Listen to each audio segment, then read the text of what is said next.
Hi, good afternoon. Testing 1, 2, 3. Testing 1, 2, 3.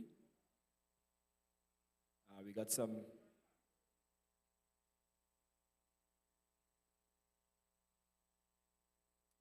Testing 1, 2, 3. Testing 1, 2, 3. Just running. Okay, excellent. So we are ready to go, guys. Good afternoon once more, and happy Sabbath to all those joining us online and all those in the congregation as well. So nice to have all of you guys here. Of course, this afternoon we'll be speaking on gender roles with the title, Woman, the Head of the Household. And of course, you guys can feel free to join in online. You guys could send your messages, your comments, etc. And of course, you could ask your questions as well a little later on in this afternoon's program. Of course, we have to start with a word of prayer. So bow our heads, close our eyes. Would the ever-loving Father, thank you for giving us health, strength, and bringing us here this afternoon. Please, with those online, please help us to be guided by you throughout our discussions this afternoon. Please help this message to continue to strengthen the household and strengthen the relationships that we may find ourselves in. Please continue to guide, protect, and lead us. In Jesus' name I pray. Amen. So, of course, we are going to start off with the AY Aim, Motto, and Pledge. Please stand, those in the congregation and those online.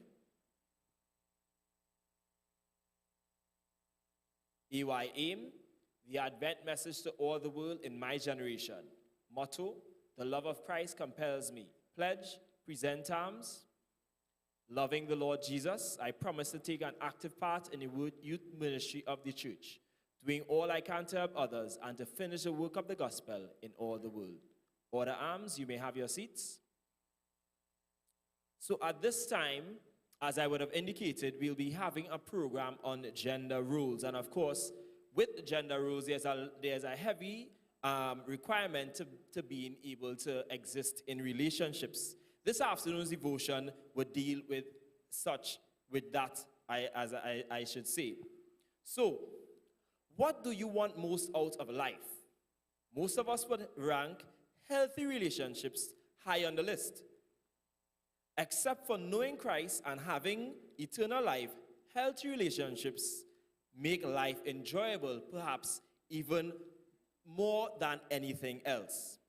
Even if your health isn't the best, if you have a loving relationships, you can enjoy life. You can make a pile of money, but if your relationships are broken or shallow, your life may feel empty. A poor man with a loving family and good friends is far richer than a rich man with poor relations existing. The Bible ranks healthy relationships as the most important thing in life. A Jewish religious excerpt asks Jesus, "Teacher, which is the greatest commandment in the law?" Jesus replied in Matthew 22, 37 to 40, "You shall love the Lord your God with all your heart and with all your soul and with all your mind. This is the great and foremost commandment. The second is like it. You shall love your neighbor as yourself. On these two commandments depend the whole law and the prophets." A loving relationship with God a loving relationship with God is of first importance,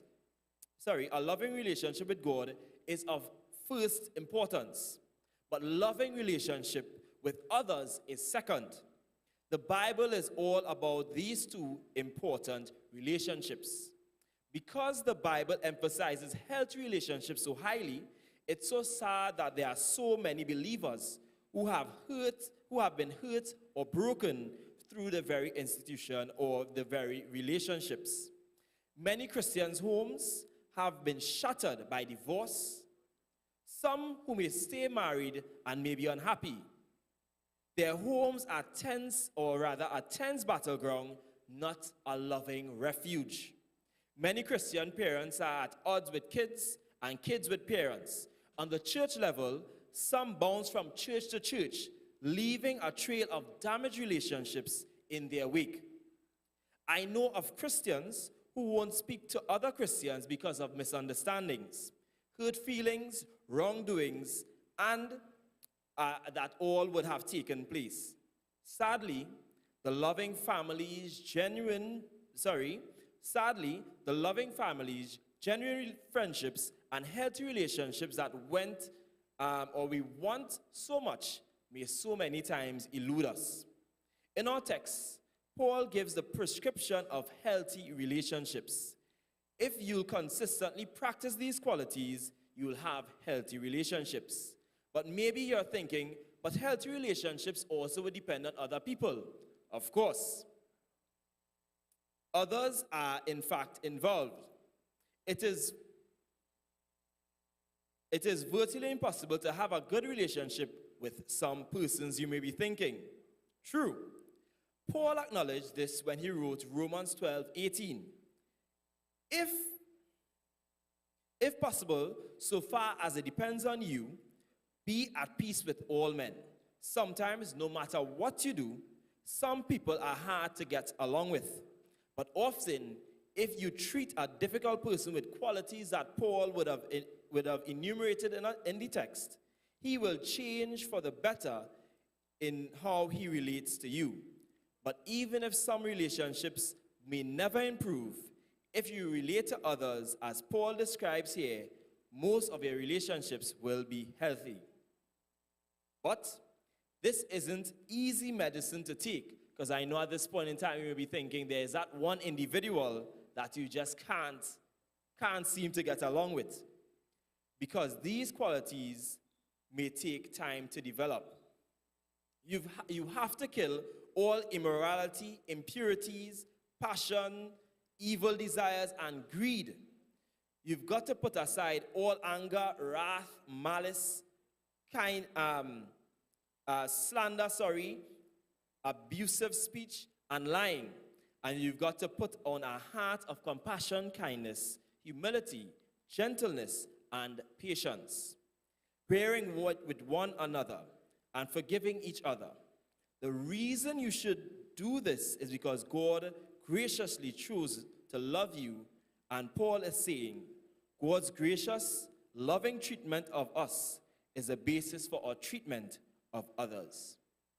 So at this point in time, you have completed our devotion, which would have talked about being able to develop and build relationships. I will take no more time as we go on to our panelists for this afternoon.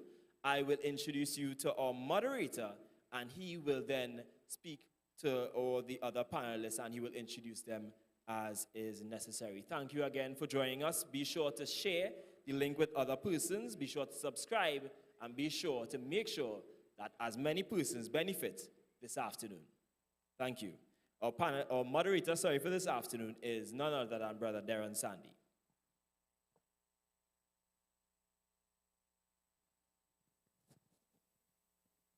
Check. Right, nice. We're inside. Thank you for that introduction, Joseph Dennis. Of course, the topic, woman, the head of the household. And we'll be continuing this discussion from a few weeks ago, where it got very heated. For want of a better word, it got very heated. One of the panelists already falling apart here. I don't know if it's under duress or strain of what is about to come. So let me introduce the panelists. Unfortunately, we are missing one of them from the last time. Sister Sonia Bihari is not able to join us today, but I'm sure she's following online and she may comment something or two in the chat. We have Pastor Roger Edwards of the Dabaloni District back with us to contribute to this very interesting discussion. And then to my left, which might be screen right, we have two lawyers, Rennie Joseph and Samuel Dennis, and senior counsel. Anybody? Not yet? Soon to come? All right, on the panel.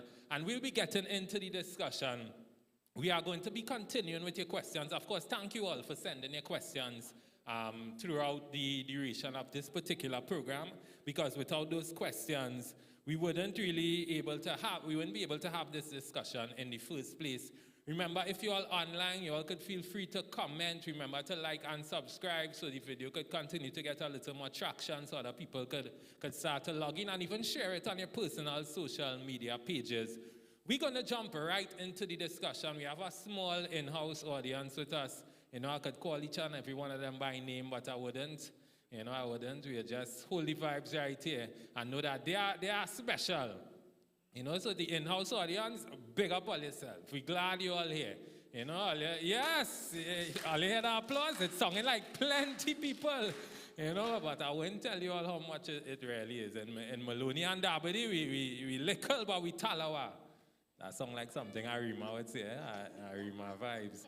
All right, we're getting into the first question one time. I want to know, what are your thoughts on a woman, of course, being too independent, whatever that means, and how this may impact a man? Can it intimidate him? So we're starting off right there. Or a woman too independent, how does that impact the way a man might see her? So Samuel, kick off the discussion. Huh?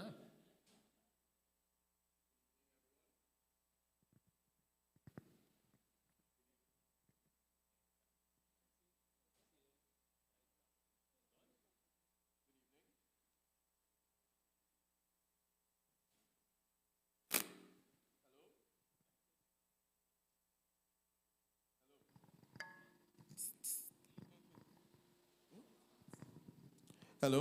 Okay. All right, he inside there now. Falling apart. So I think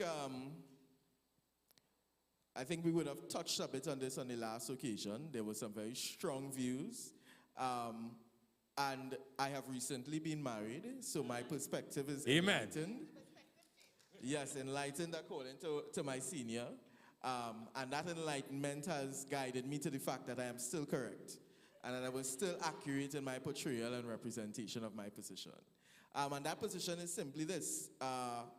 It is unfortunate for persons, particularly, to reference the Bible in suggestions that a woman, or in some cases a man, cannot be a relevant and loving and supportive partner if they are able to maintain themselves. And I think that is a myth that has contributed to a lot of difficulties. Part of it is how we perceive relationships and how persons should be. But I think in my personal relationships, and from seeing from my family and from also others that I've seen, that as a team, because that is what any marriage or any relationship really is to be. As a team, you identify the goals, and whatever means you have at your disposal to achieve those particular aims should be used. Many times, and particularly in the Caribbean, we are in situations where women have had incredible upward mobility. And for us as men to stand by and say that drive, that zeal, those benefits that they have cooped as a result of their efforts somehow disentitles them from being equal partners, or in some way is a hindrance having relationships with them. I think that can't have any bearing in reality. Now,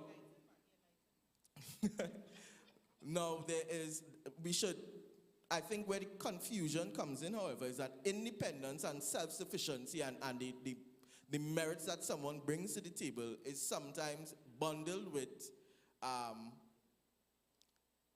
attitudes and expectations which have very little to do with independence. Some persons, and this is not generic to women, men do it as well, they perceive because I make a particular amount that I have an outsized role. For example, that has very little to do with independence and a lot to do with personal problems and, well, not problems, but attitudes that are not conducive to proper relationships. And persons like that need help. But it certainly, for me, is not an indication that a woman, simply because she may make more, she may not require a man, is somehow, to provide everything for her, is less of an adequate partner. I think that should be done away with immediately. And I see your sister-in-law is supporting you here. She says, beautiful response, Samuel. But as you add to that question, I want us to sort of focus in on this part of the question that addresses, does it really intimidate a man? Now, have you ever, we could consider you independent, very strong-willed, very strong-minded, right? In your personal experience, as I look for the orange mic there, in your personal experience, have you seen men intimidated by your independence and power? Well, to answer the last part of the question, first, good afternoon, everyone. It's good to be back. Yes, I have seen that. I've been told that, actually, that I'm intimidating. I remember once I was having a discussion after Independence Parade. We were returning on the Maxi. I think we were going back up to USC, and a young man who had seen me around, he said, I know you from Pathfinders, etc. I had led the contingent on Independence Parade, Port of Spain City Day Parade, rather. And he was like, so what do you do? I see you around, etc. And, I was just telling him, well, I'm an attorney, etc. And he said, oh, so where do you work? And I was like, well, I run my own business, I've run my own business since 2015. And he was like, whoa, so you're a drill instructor, you're an attorney, and you're running your own business? So what does a man bring to the table for you? And I was like, what any other lady wants, love and security, partnership, that kind of thing. But yes, I've been told, he's like, that could be really intimidating to a guy, you wonder, well, okay, you have everything going for you, so, why would you need a man? And I'm just like, because, procreation. Oh, Renee. All right, so I'm just saying, yes, I have been told that, being a strong, independent, a female with an opinion can be intimidating for some men. And then there are my friends who would say, they are the ones now who sometimes do the sifting. So I have had my friend, I wouldn't call his name, Julian Stenson. He has told me, Julian would be like, oh, this guy, a fella come up and tell me he like you, but I tell him, you? No. You don't have a chance. So you have friends like those now who are sifting the pool, to say who could be permitted and who can't be permitted. What is the application process? Don't let Julian do it. All right. What's the application process for this? What's the application process? I don't know what the criteria are. I just know that there's a panel. Okay. Yeah, there's a panel. I don't know. But my response to this, Darren, was, what is too independent? When you look at the women in the Bible, you had Deborah, who led an army. You had Esther, who was a strategist, and strategically saved her nation. You had Jael, who totally killed a man by sparing him in his head when he ran into her tent to hide. And I'm just like, these were all strong women in the Bible. And notwithstanding that, they understood and appreciated, their role as women. So I am of the view that being a strong, independent woman does not mean that you cannot subscribe to the traditional roles of women, where you are a nurturer, where you do the housekeeping. Some women do the financials in their home and that kind of stuff. You can be a mother. Because we see these strong women in the Bible doing both, leading Israel, but also being women who nurture and carry their home. And I think it's a myth to say that a strong woman, because you are a strong woman in society, that automatically translates to you wanting to wear the pants in your relationship. Because I don't want to wear the pants. I think I look very good in skirts and dresses. And I would like to maintain that. So you want a partner who says, I know you can handle it on your own, Renee, but I'm just here to let you know that you don't have to. And I think many independent females are looking for that. What is the man offering to the female to say, you know what? It's safe for you to submit to me. I would not take advantage of you. I would not try to fight or dominate. You understand? But instead of doing that, we could partner. The reality is no strong, independent woman would submit to a weak or stupid man. Right? If you're not showing me you can lead, then you're going to have some resistance in me submitting. Or where you going to carry us? In a ditch. So you need to show what happened there. No, I have. We listen. You continue now. You continue. No, I'm just saying that you need to show that you are able to lead. And if I recognize that it's safe for you to lead, and I could trust you to do what is best for our relationship, to follow God, and to do what's best for our family unit, then a female, even though she's as strong and independent or whatever in society, she will allow her husband to lead in the home. That's my perspective. So, just to clarify, he's allowed to lead once you are comfortable with the decisions that he makes. No, not once I'm comfortable. Once he demonstrates to me that he is not going to try to suppress my individuality. He respects me as an individual, as a partner in the relationship, and he shows to me consistently that, okay, I am capable of making decisions, and I'm capable of being the priest, provider, protector, parent, and partner in our family unit. All the P's. I want to go All the across P's, the my five pastor P's, my as we five on P's. as we on the P's. Pastor, just continuing from this. So we know Rennie has this particular stance here.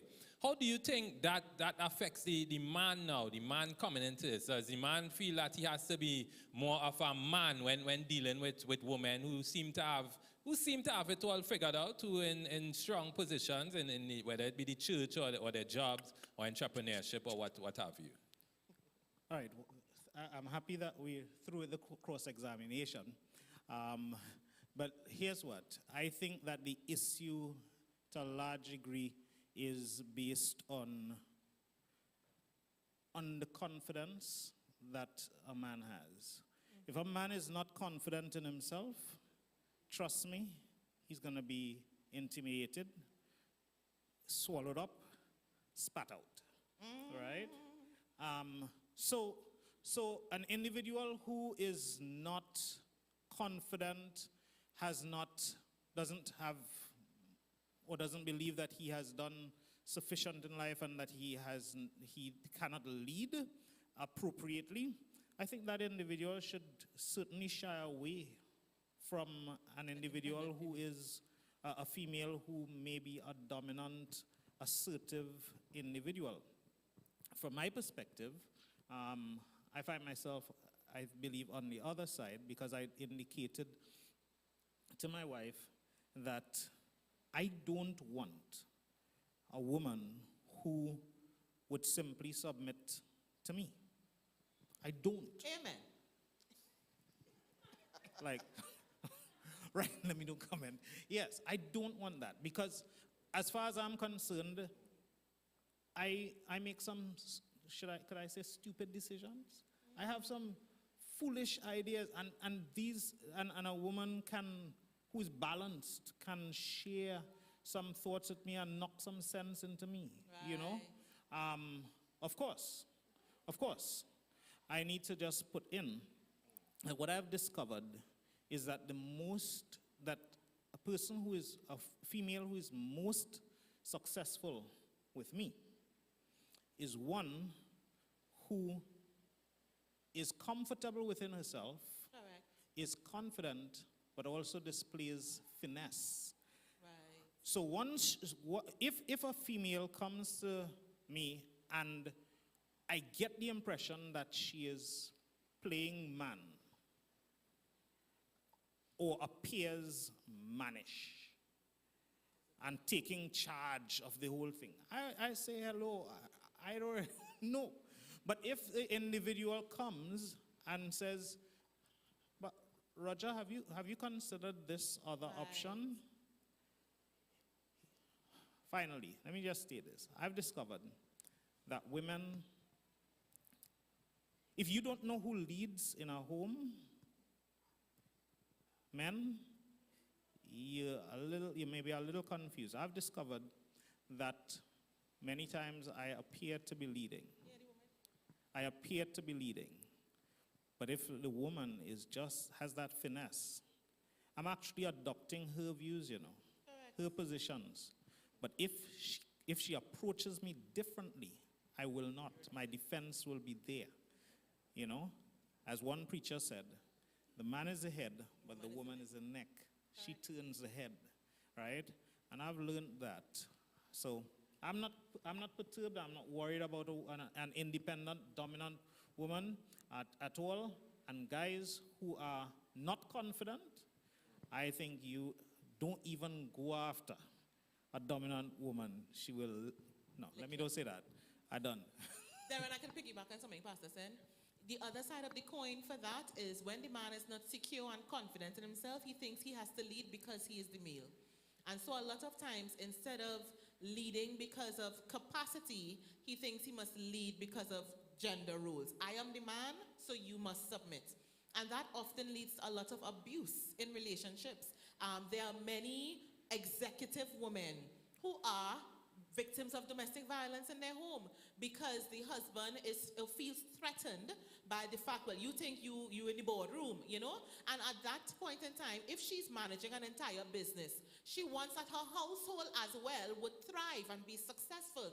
And that sometimes some men who are not secure and confident in themselves see that as a threat to their role as the leader within the home. And it's so unfortunate because to me, I'm of the view that a man who is not secure and confident and doesn't really have that capacity and strength to offer, he is the person who would be intimidated and try to subdue and suppress and oppress the woman. But a man who is confident and secure in himself now will take that independent character trait in the female and build an empire. Just one moment. Your best woman is one who is not oppressed or trampled upon. Correct. So you need to choose a woman that you are prepared to let fly. Yes. Right? And to support her initiatives. Of course, on the other side, women, don't look, if you're dominant, don't look for somebody to step on. Because again, Renee said it correctly, that opens up the possibility for abuse, and we don't want to encourage that. I think I've said enough on this. Samuel may have much more, but I don't know. But I'm done.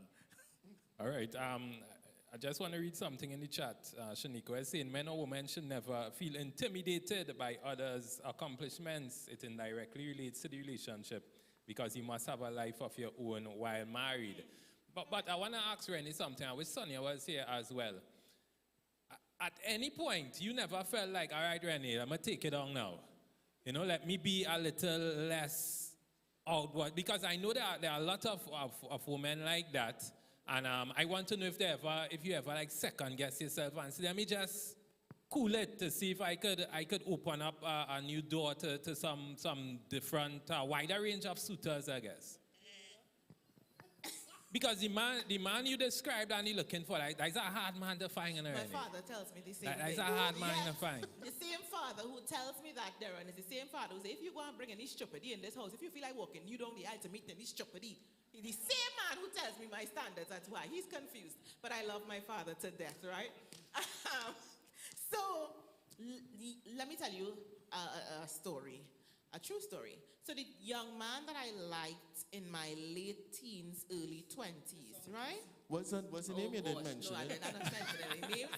He's a happily married man now, right? The young man that I liked in my late teens, early 20s, whenever we'd spend time together, so I think people who know me know I'm very animated, right? And I'm very energetic. I'm always going. And when I get very excited, for those who know me, you know my voice goes several octaves higher, right? The pitch increases. I'm very excited. And so sometimes when I get excited like that, he'd be like, okay, calm down. That's needed. And so what I tried to do, okay, that conversation did happen. Okay, Rennie. He doesn't want you to be so excited, so you need to be, more subdued when you're in his company. And so I tried that. I tried that whole, being this subdued tee woman instead of the cow, lady. and you know what?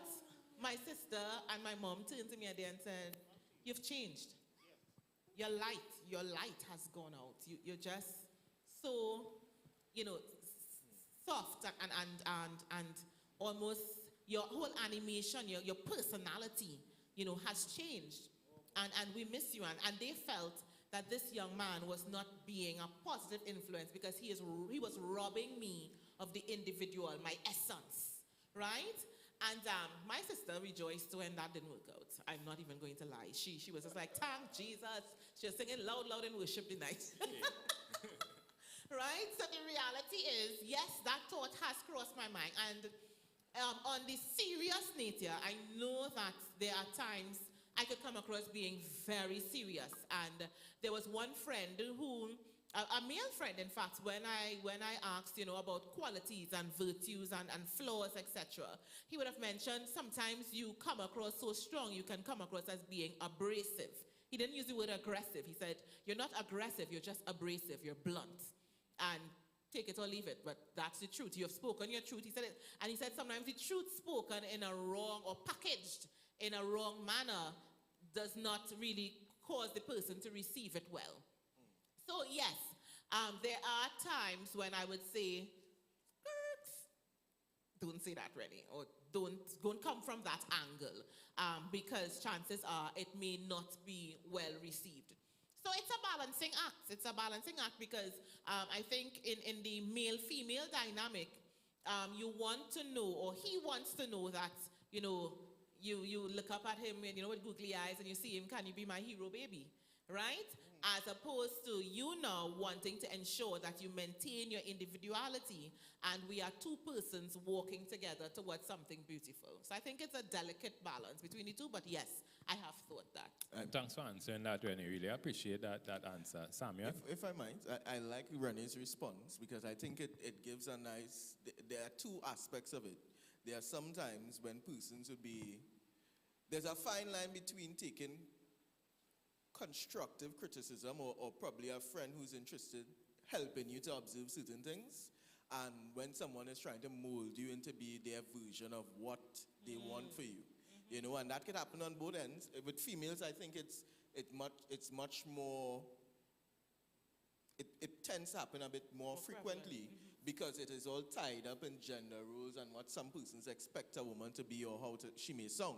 But in any relationship, intimate or otherwise, it's very important to know when there are friends who are genuinely interested in you, and that is what a marriage should be at the core, a friendship, yes. A journey going together where you should be comfortable to have. I mean, I could speak personally, even before, you know, I would say, I know myself, and I know I have several flaws. When I'll give one, when I'm focused on particular tasks, everything else goes out the window. So sometimes you might have to say, hey, Samuel, you know, X, Y, and Z.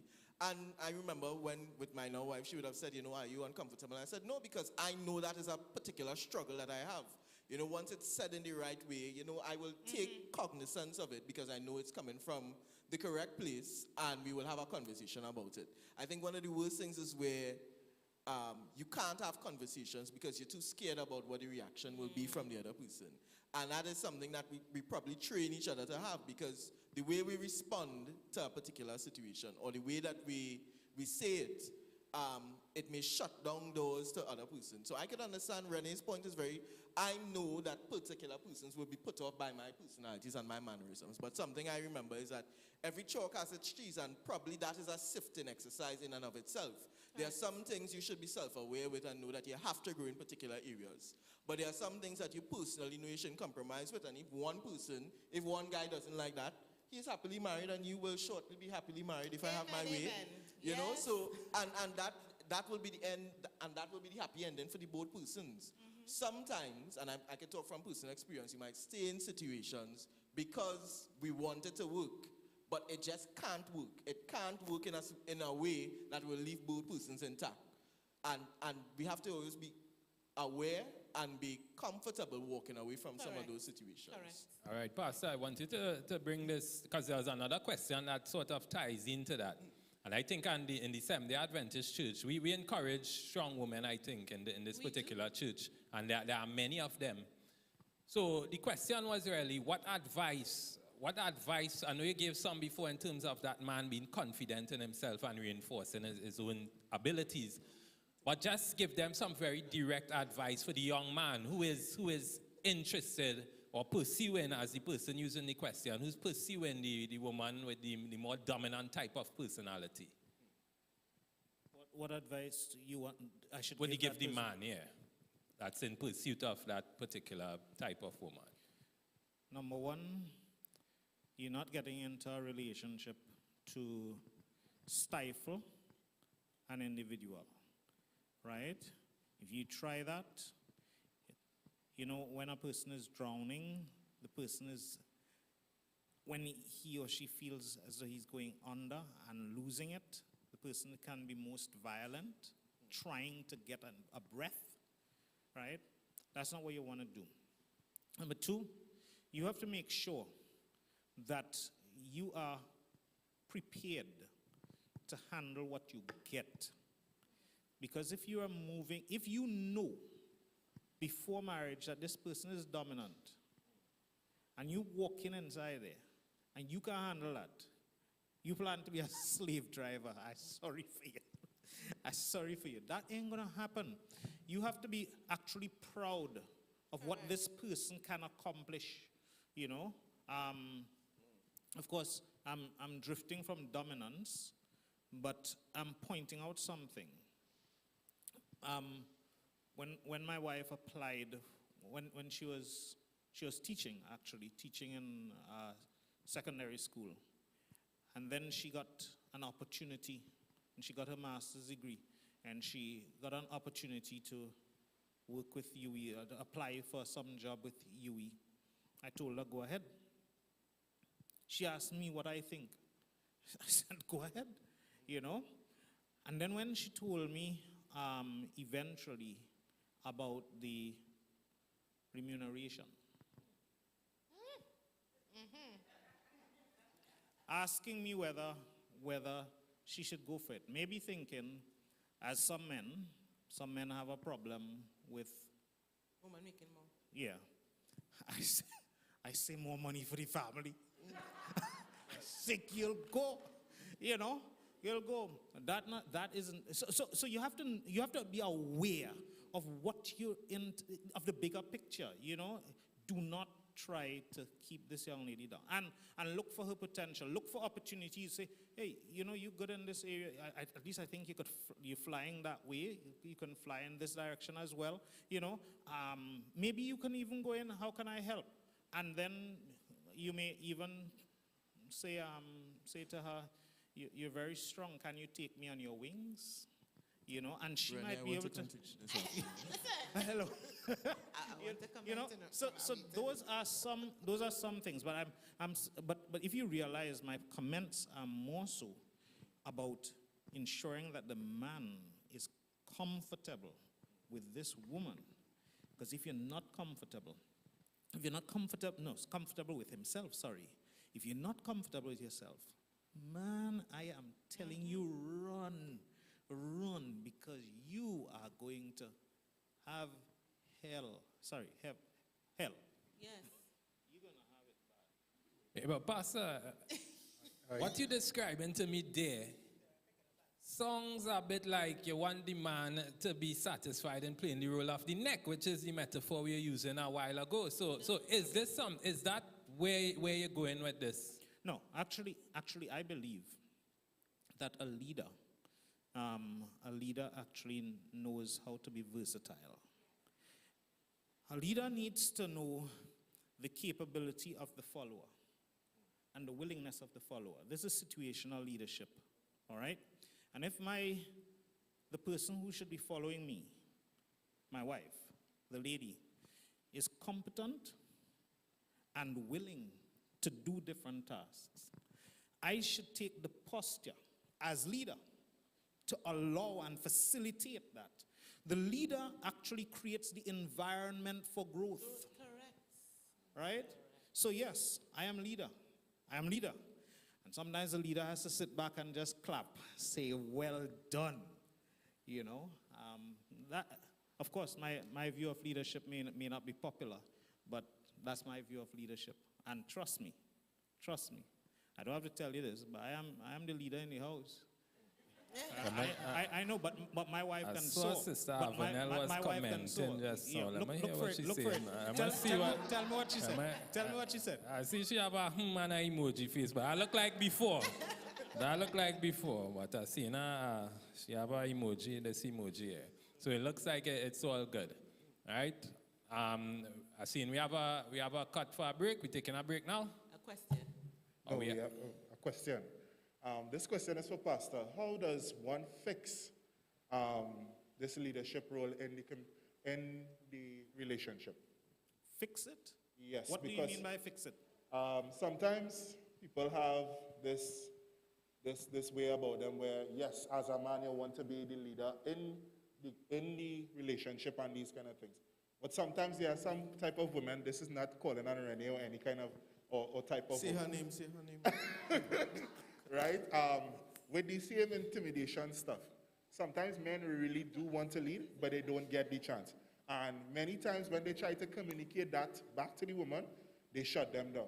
And then it becomes worse and worse until the relationship is no more. Right. And men, it actually have men out here actually trying to be that type of man, but they don't get that.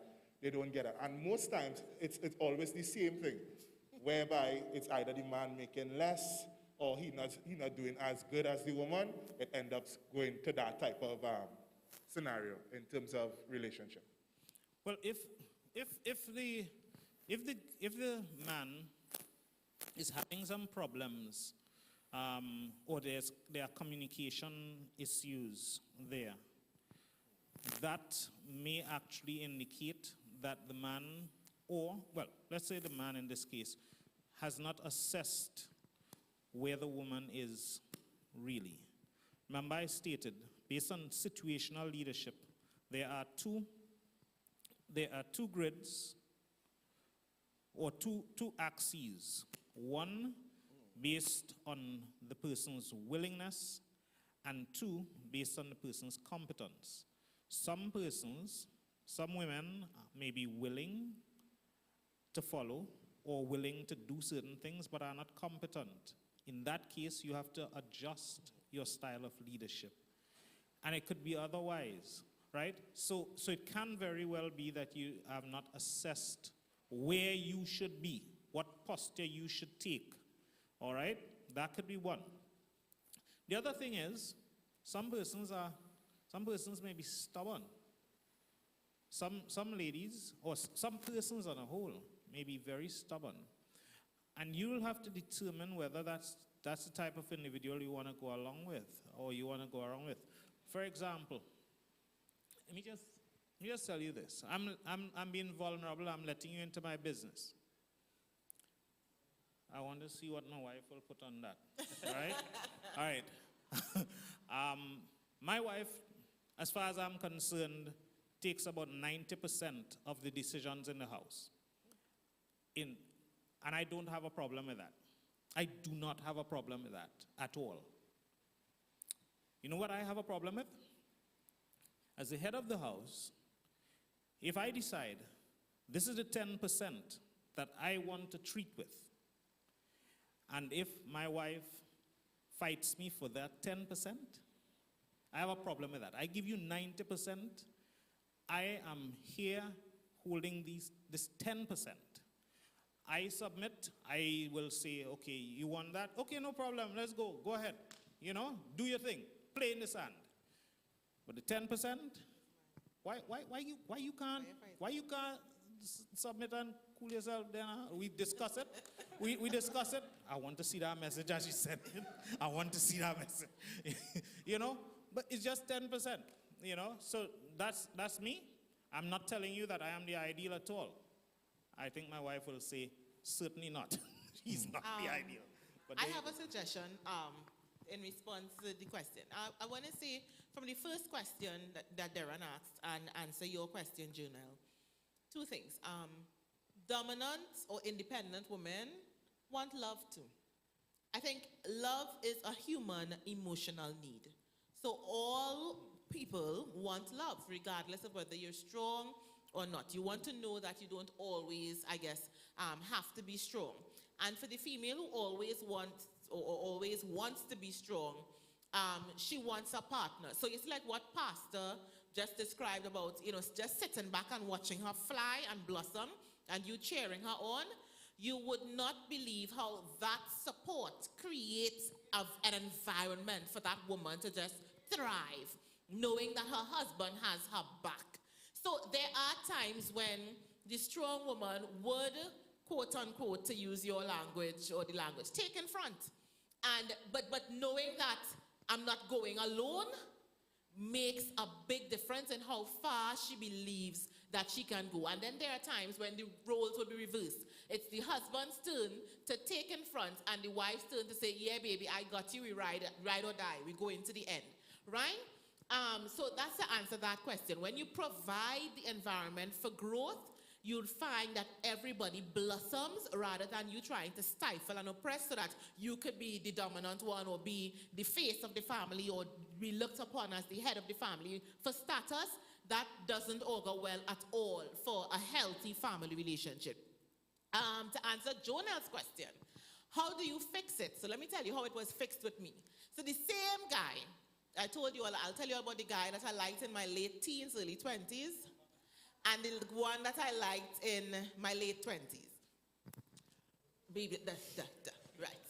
So the one from my early teens, early 20s, Jonelle, what he did, or what I found that they asserted themselves or injected themselves in very subtle little ways.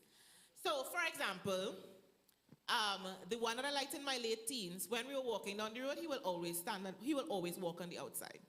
Always, regardless of however we cross the road, etc., he will allow me to walk ahead, and then you'll just see him slipping to the outside. He will always reach to open the door. Always. And I was just like, I could open my own door, though. You know? And he did not care. He always got there to open the door. When it came time to getting into a taxi, because none of us had cars in those days, he would always put me in first. And then he would come in. And when he came out, he would look and reach for my hand to come out. So that spoiled me. Like up to today, if I am walking with a guy down the street and you put me on the outside, I'll be like, you're not ready. You are not. That, I grew to expect it. I grew to, when we're going out, I would wait for him to open the door. I would wait for him to open the door to put me in the car.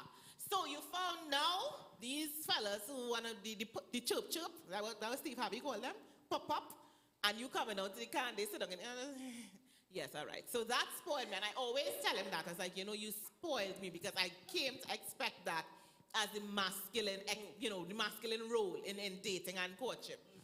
And the later on, so the guy who I liked in my late 20s now, what he would do, I had no difficulty in picking up a table. If we're planning a youth program, I would go pick up the table. We had to lay out the tables. We have to lay out the chairs in Summit, in social, or whatever the case may be. And what he would do whenever he saw me, walking towards it, he would go and pick it up. If we had to go and purchase something on behalf of the youth department and I reach for the bag, he'd reach for it. Yes. So what they did, Jonelle, was to assert their presence. I am here. I am the man. This is something of a more masculine character. I will do it. So what you found happening was, it created, or let me leave me alone, I'll be able to self. It created now a change or a shift in mindset that they are here and I can lean on them. So a lot more I would, you know, ask, can you assist me with this? Or, you know, and I think that helps men too, you know. I enjoy asking my daddy and my brother to open a jar. And you'll see them come, yes, come. My brother especially. Let me show you how we done. Bro, I can open the jar. Right? But it also creates a sense, I think men also want to know that they are needed. I think, I remember Pastor Sampson saying that in a family life week that we had, that they want, you know, comfort and the sense that, you know, they want the trust, the implicit trust of their partner that, you know, I need you here. And I think, Jonelle, if you assert yourself that way, just subtly, never arguing. No, not you, but the person. If the person does those subtle things, I'm sorry, Jonelle, does these subtle things just to cause or to increase that sort of reliance and awareness of their presence, it helps to assert the leadership position or establish it. Samuel, just answer and don't answer me, please. I know I was. What I would just like to say, I think most, and I could speak to the very few men that are here, I think most men just want women to be their peace. And when you cannot be our peace, that is when it destroys us. That's all. I think most women want men to be their peace too, huh? That's something that's mutual. It's Huh? a journey I'm for just peace. saying. Huh? Go ahead, Samuel. Yeah, well, I think Pastor and Renee would have touched on a lot of things there. And I want to reiterate something I said earlier. I think we need to do away with the concept that there's a perfect person in the sense that the person, someone who may be perfect for you may not be someone who will be perfect for someone else. Right. And I think that, I mean, Renee would have given that incredible story about how this young man primed her to expect certain things from other young men. which, I mean, some of the young men, myself included, may have thoroughly failed. And Correct. probably because I didn't know about, I would be Lift very up honest. one table. I want to see how much you could do Thank you. it. I love the independence. So, you know, and again, those are things you would have come to expect. And that's where persons have to be honest. I think a lot of times, the reason that there are a lot of problems in relationships and unfortunately marriages is that persons cannot be honest, not necessarily with each other, but with themselves. They will say that, you know, I could be this person, I could tolerate this particular thing, but you have to be honest. If you like particular things and you don't like particular things, you have to see the person for who they are, not who you expect them to be or who you want them to be. So I think in Jonah's example, there are some young women who, and I'm not saying Jonah is a person, but there are some women who would have come from particular family backgrounds, who their ethos is something baked into them that they expect to do and we want to do certain things. If it is that, for example, I could give my example. I am an attorney at law, but I hate, you see on my downtime, arguments, the back and forth. I can't deal with it. So if it is that one time we can have a discussion about something, but if at each stage we need to have a dissertation or we need to have a 3-day trial to make certain decisions, I know that isn't going anywhere. And you have to be honest, if at the early stage you'll talk about it, you'll give the person an opportunity. But if you could recognize that it isn't going, there's nothing wrong with saying, well, I appreciate you, you're a wonderful person, it's not you, it's me, and we bust our car. No, sometimes you have to do that because you will avoid, and I remember there was a particular stage when I had left a relationship and I was thinking about it, and one of the things I told myself is be much more honest about the state of affairs. If it is I recognize the person and they may have particular things they do or like to do, and those are not things that I'm willing to see myself for the next 10 years with, be honest about it and say, well, we'll move on. And that is sometimes the only way to deal with those situations.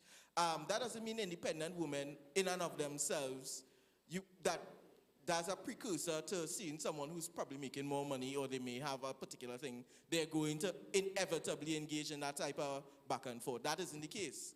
But if it is you recognize that a person has that type of personality, someone else will, trust me, someone else loves that, you know. Someone else loves that 3 days saga. It just may not be you. And you have to be honest with that and do what is necessary. All right, so the general consensus, of course, being honest about yourself and your expectations in a relationship. We want to segue the conversation a little bit. We want to talk about rules in the Bible. Before I take any more questions from the chat or from the audience, we're just going to take one of the questions that were prepared here. And the question really is about the description of the woman in the Bible. Now, I know you'd have highlighted several women at the beginning, Renee, but I don't think they're talking about these particular women who are very, very strong. I think most times when people talk woman in the Bible, they're looking at the virtuous woman. And what the person wants to know, it may be a female, it should be a female, they want to know if those traditional Bible rules and those characteristics still apply to them in 2022. So, Pastor, you could probably start with that one. Well, first of all, the virtuous woman, the roles that she, or the activities she was involved in, those are not necessarily the most important things. The important thing would be she was industrious, right? She was also creative. She knew how to utilize the little things of life and make much. And that's what we're talking about in terms of women. So even today, that translates to today, right? I think of my mom. Who she came from lowly beginnings in St. Vincent. Jamel, if you're watching, God bless you. And both her parents died by the age of 12, yet she was able to mature. And my mother is, I hope persons don't take this point wrong, but my mother is Afro-Vincentian, but thinks Indo, maybe Trinidadian. Okay. You know, so she knows how to make things stretch. That's what it's talking about. And then finally, in the Bible, it's Dr. Roy McGarrell said this to me. Well, said this at an elders retreat I had when I was pastoring Mova Seventh-day Adventist Church and Shiloh Seventh-day Adventist Church. He said in the Bible, if you look at the Hebrew, you'd see that in a domestic sense, the man is the head of the home. In a domestic sense. But outside of domestic, outside of the home, anybody, and that's where Renee's examples come in handy. Anybody can be the head. That is why even today, all right, we have a real example right here. That is the reason why I can be assisting in the business department at School of Business at USC. A man. You know who's my boss, really? A female acting dean, Sherilyn Ligol, right? Now, I'm going to enter into some dangerous territory here. If Roger Edwards, okay, let's put it this way. If Sherilyn was Sherilyn Ligol Edwards, I said that's a big if, right? But watch this. It's an example. It's an example. I see my wife right there. So I'm watching myself. I'm watching myself. Check the chat. Check. She live now, Anna. She live now. But if she were, if we, let's say if we were married, watch what will happen. The thing that we'll have to determine is when home begins. Because when I am at work at the School of Business, she's chairing the board and I take instructions. Does home start when we get in the car together? Because if when we get in the car together, then we could talk and then the roles have to shift, right? Or is it when you get to the house? That's the tricky thing that has to be dealt with. But I just needed to clarify that in the Bible, the man is the head of the home, domestic sense. Not the head of the church, you know, but the head of the home. And the female can be head in other areas. That's what the Hebrew says. Thanks. Thanks for that. Any of you want to add to that? I think that was a pretty comprehensive answer of that particular area. I thought we had a hand in the audience there, but it looked like somebody else taking a stretch. Just say, if we look at biblical rules through modern eyes, we might get turned off. Yeah? Because, and I want to highlight what Pastor just said and just totally endorse it, because it's not necessarily, roles are cultural. So they change over time and over territory. But principles are eternal. And I think we need to underscore that. If we look at it from who does what and what I must do and what you must do, we'll always find friction. Because somebody always has an expectation of the other that may not be realistic. But if we look at it from the principles, as Pastor mentioned, industry, creativity, stewardship, wisdom, right? Then regardless of whether I cook today as the husband and you put the oil in the car, right? We understand that we are mutually leaning on each other, and where one might be weak, the other has to be strong, and vice versa. And then we could now have partnership and agreement, whereas before there is expectation and disappointment. Yes, Samuel? I want to just piggyback on what Rennie would have said, because I think that is so critical. I think sometimes in this discussion about the leadership and what rules, we end up, it's almost as if the position is much more important than the status of the relationship. And let me ask you, and some persons may be able to connect with this. Let's talk football. Would you prefer to be the captain of the Trinidad and Tobago football team or the goalkeeper at Real Madrid? Which one is much more lucrative or important, you know? So, and I say that because I have had friends who have some views, and they are very interested in asserting that I am the man. And it doesn't matter if at the end of the day, both of us, based on my terrible decisions, we living in a cardboard box and whatever. And that is it, because I'm able to say I'm who I am. I like to look at my mother and my father's relationship. I would have grown up very, very poor, our whole family. And I would have seen they would have had to make very difficult decisions, but they always did it. And that was a feature of even my grandmother. Decisions together. Who is in charge is irrelevant if we make the right decisions. And that has to do with trust and knowing each other. And that is much more important to me. The title that you wear is very relevant if you all are succeeding. That should be the aim for me. Amen.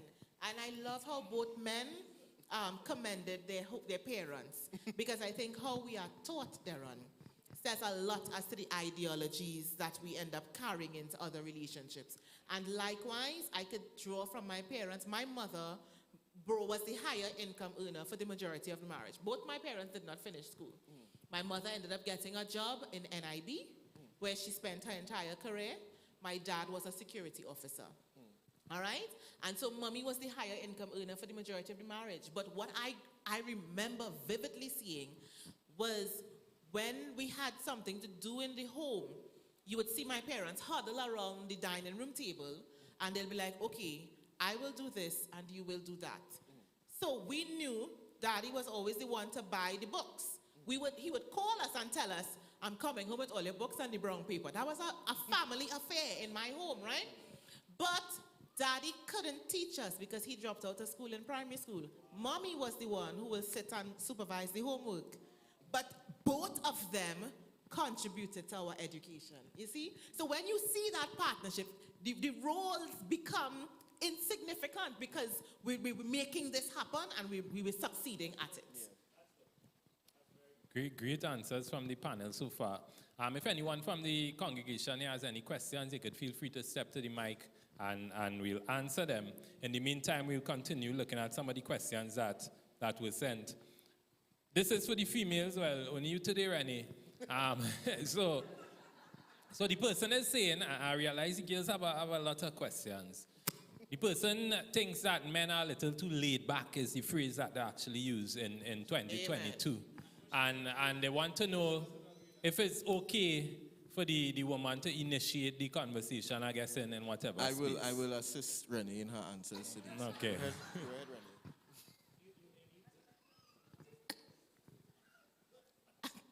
There is a subtle line.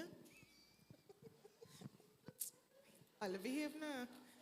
I want to make sure I answer properly. There is a subtle line between initiating conversation and pursuing. And I think that if you initiate conversation, because some guys are a little shy and men are very afraid of rejection, I've come to learn. Shy guys need love too, that's true. They need love too, yes. But I think sometimes what is expected is that the woman must do the pursuing. And I draw the line at that. I think Adventist guys, 2022 Adventist guys, are somewhat laid back because they're aware that there is what we call an economics principle, scarce resources among many competing ends. Right? That's what it is. And so they know that they have their pick. Yes, they have their pick. Adventist guys have their pick, especially if you want a good Adventist guy, a guy who is really deeply committed to the Lord, interested in service to others, interested in outreach and has a kind heart and those kinds of things, right? So you find that they know at the end of the day, well, all the girls are there. When they are ready to settle down, they can have their choice because scarce resources among many competing ends. I still do not think, however, that it is the role of the female to pursue a guy. As in, you are the one, while you may initiate communication, but you have to always thereafter continue the initiating the date. You have to prompt him to courtship. You always have, after years of dating, so where are we going? You always have to be one to bring up what's next. And I have a problem with that because I think the men, if you want to be the leaders, then you're supposed to be leading from the dating phase of the relationship. You have a plan and you communicate that plan to the female. Listen, I'm not in a position right now, but I'm building 2 years or whatever the case may be. And it's the female now to determine, okay, yes, I believe that I can work that plan with you. As to the Adventist guys who are laid back, I have also found that many of our Adventist guys who are laid back are often, what do you call them? Trifling brothers.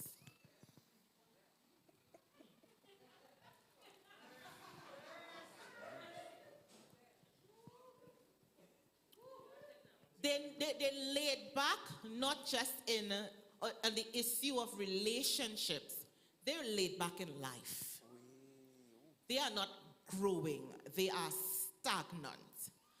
And they are of the misguided opinion that they're a catch because they may have a pretty face, or they may be gymming, or they may be charming. And I am of the view that those men or those type of men are red flags. All of them? I said What I said. And you see, because what is happening is we have many samplers in the church. And so today they with Mary, tomorrow they with Sherry, the next day they with Anne-Marie. And what is happening now is that many of the females of the church think that they have to do extra to keep his attention. And that's where I think sometimes the line gets blurred between initiating and now you are actively pursuing. You are even devaluing yourself in order to keep his attention. The women in the chat come alive. Yeah. Because I know I'm a single female in the church, and you recognize. I remember once, let me tell you a story again. Samuel, you're getting real stories today. I'm very interested. I'm invested. I believe you need to be like Rebecca, Darren. You know, if you are a female who is active in church, Rebecca came out with her father's flock. She went to water the flock, etc. And, Isaac's servant, it was Abraham? Yes, Abraham's servant saw her and recognized, okay, this is a woman who is capable.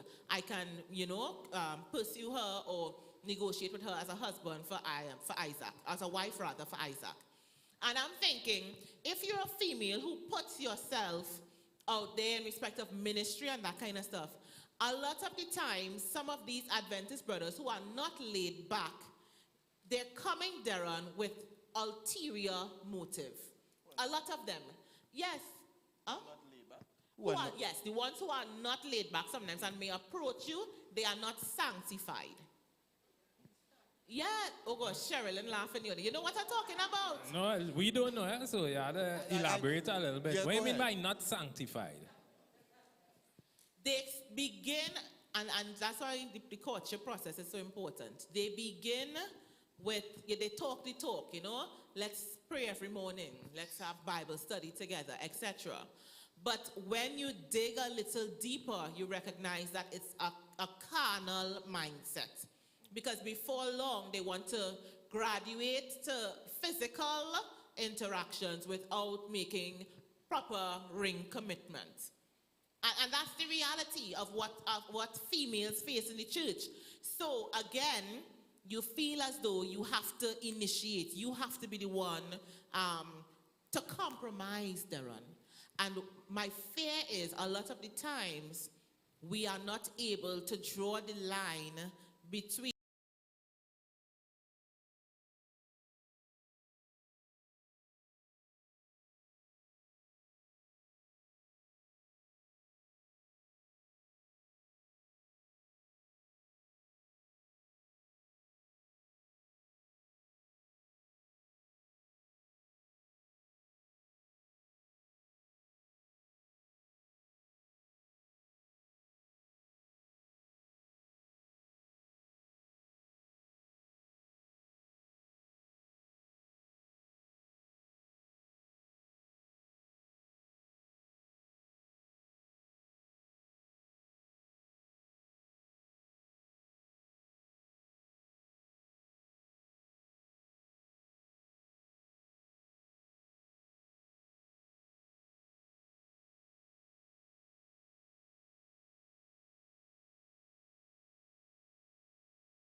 something happens afterwards, but there's no encouragement, there's no mentorship in terms of what type of relationships, what are different aspects to go into to being there. So the guy, he's accustomed to probably in his home setting, or for example, in Maloney Church, let's use Maloney Church as an example. In my particular age group, there were very few of us. There was about 4 of us, two guys and two girls. We have never even considered being with either of us. Each of us have our own separate partners, as that was never a consideration because we mainly saw each other in church, you know. So I think that for laid back men, yes, it may be. Jonah has something to say? Yeah, we back online. We're back online. Yeah, I think that is one of the things we have to consider, and that may not be necessarily down to the man or the woman, but as a body, as a church, what role do we play in developing our young people to reach to the stage where other persons looking on could say, yeah, that's someone I could look at as a partner. That's not a male and female thing. That's generally, I think that's something as a church we need to work on. I endorse that, and I endorse that not just from a female in the church, I endorse it as an attorney at law. The majority of SDA divorces that I have done has been as a result of unrealistic expectations. And I see the bewilderment and the confusion when, well, Samuel, you would know when they walk into your office and they be like, but nobody told me that this was how it was going to be, you know? And I think in that respect, we may be failing our young people or singles within the church. And that's because everybody probably in the church, we make marriage seem as though there are no problems in marriage. So when you get behind the closed doors and you encounter some of the issues, well, okay, nobody else in church is going through this because you don't hear about these things being spoken about honestly in church. And so the person suffers in silence. So I think it's very necessary, Darren, to have these conversations and to have active mentorship taking place in the church where we don't paint this prairie-dawn picture of marriage, but we ensure that our young people who are engaging in relationships towards a long-term commitment, they're going in with their eyes wide open and realistic expectations. And just briefly, when I was going through marriage counseling, that's something I discussed. I spoke to family members, etc., and they would have pointed out, some of them are not Adventists, obviously. So they would have told me in different settings, they have a general, and I would think it's not only just in a particular couple. Sometimes that's a mistake that we make. It's not just individual persons. But generally, they have a setting where multiple families, multiple intended persons come together, and so you have a group growing together, because it's much easier. There may be problems that you will have in a relationship that you can't sort out with your spouse immediately. That's just a reality. The heat might be there, and you may need to get a third party who you could trust. And sometimes we go to third parties who are not invested in the long-term survival of the relationship, you know? And then you see everyone walking around you could see persons in church for 15 years and have no idea about anything going on in their lives, nothing. And there's not a lot of, unless you have a personal relationship with someone, you may not get that mentorship that I think is so important to kind of manage expectations about what marriage is going to be like. And that is something I don't think we could deal with it just on a one-off basis. It has to be a very intentional, focused thing to be able to accomplish that. Before we say I do. Yeah, but I mean, error is something that is frowned upon generally, Samuel. True. Or you ever saw a panel in church of all the years of somebody who was divorced come and talk about, this has been my experience in the divorce, this is what they could learn. Because people, we ostracize those kind of people, Pastor, in many ways, and I think they serve a lot to offer, a lot that people could learn. Well, healed people. Because the bitter ones, we don't want to hear from them. You're right. You're right. And all the singles ministry thing, I'll be like, no, let them know. They're vexed. They come with a vexation. Yeah, for sure. I think there's room to learn from like I said, they're in an honest conversation. Correct. Because the people who will be going to heaven will not be persons who were together for 65 years. That's not a prerequisite to going to heaven. You know? I think people need to be, we grow with God and people will make mistakes, even if you were the person who may have caused the downfall of the relationship. You know, there is still a road to redemption. But if persons don't even know about that, you know, they just think that's the end of it and they just stop coming, you know? For sure, good So point. that is something we need to look at. Let me just say thanks. Thanks, Darren, for that suggestion. I will confess that I have never considered having a divorcee to address and a healed one, and that's a good point. And I'm happy for that suggestion. Maybe the time has come, so gotta go looking. I think those lawyers can help me to find some. Rennie? I seen Joseph by the mic there. I don't know if you have some questions. If you want to read some that you just sent for me, you could go ahead and do that as well. Oh yeah, these are some of the questions. I hope you all are hearing me good now. Yeah, these are some of the questions or comments that were made a little while ago, so they may have been made in previous questions. Help me understand what is bring to the table. I think that was earlier up in the conversation. In times past, women didn't mainly go out and work, and men didn't come with a dowry, but they worked together and built from where they were. So we know nowadays it'll be like, what you bring into the table, what the next person bring into the table, and it's always what you bring in and not what I may necessarily want to bring before you say you bring in. There's a lot of bringing, and I don't know. So what does bringing to the table mean, and what happens when a female or male is unemployed and their capital isn't so grand? That was one of the comments. Yeah, I think we kind of covered that one with some of Renee's examples of her parents, etc. This other question was, should couples go to couples counseling before even proposal?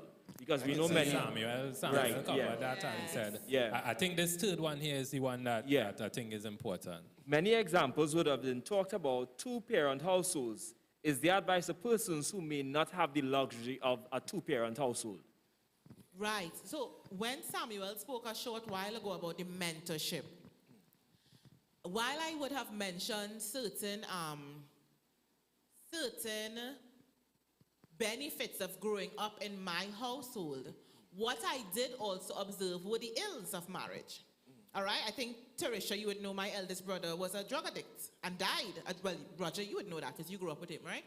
And died a drug addict on the streets, right?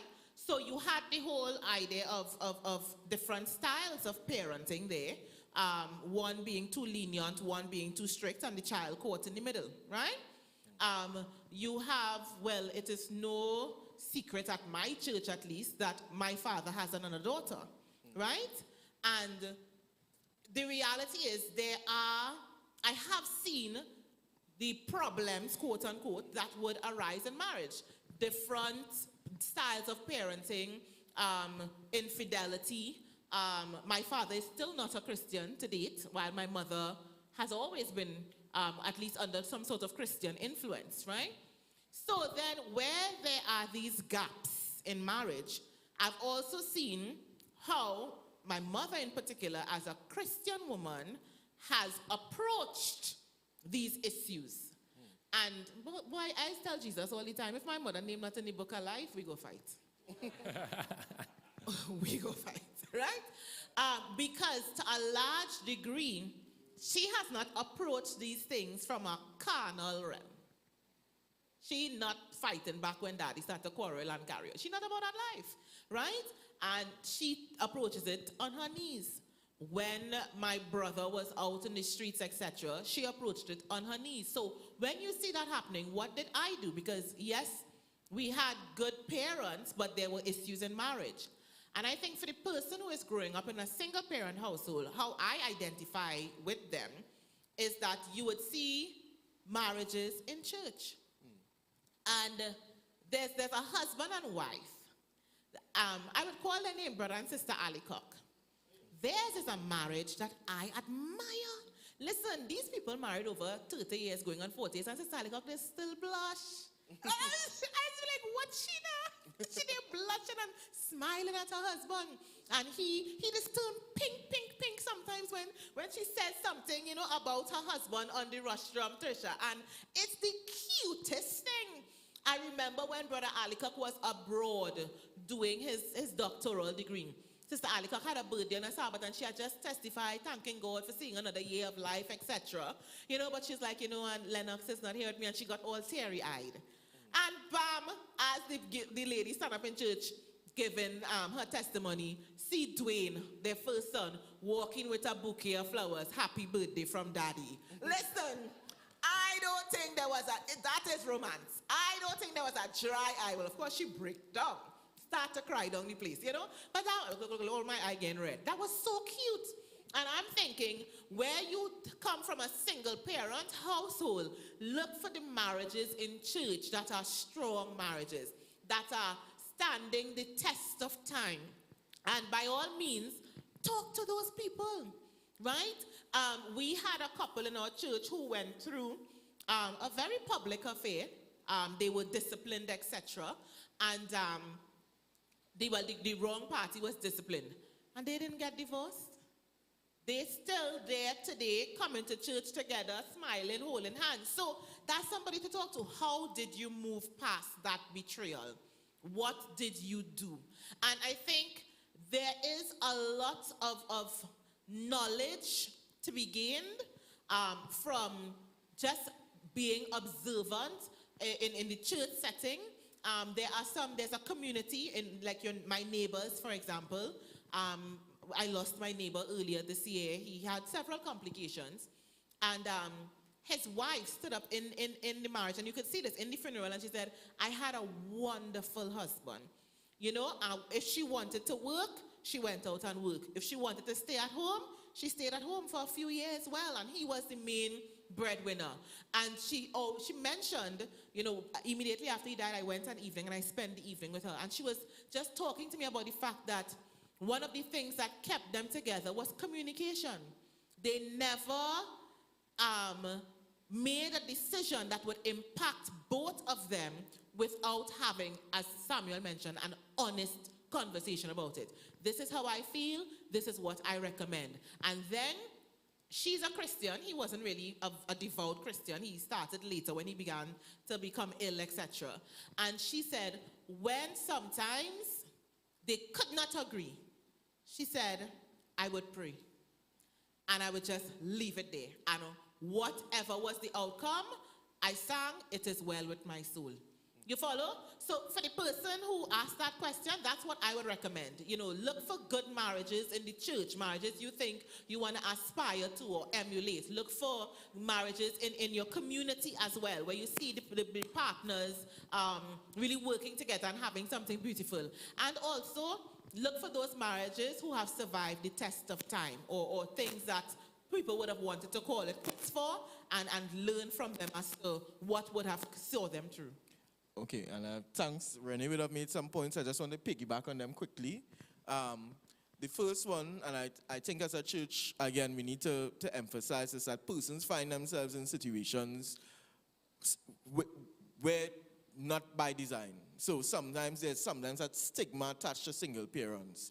And sometimes we would like to blame single parents for the breakdown in society and say that they are the cause of particular things. I am very cautious about doing that because, one, every situation is different. We can't sit here from our pedestals and determine. I grew up with both of my parents, but my father, I don't think I've ever seen my paternal grandfather, ever, not even once. He wasn't even discussed, you know. So, and my grandmother would have raised an incredible group of children who are my parents, who's my father, and my aunts.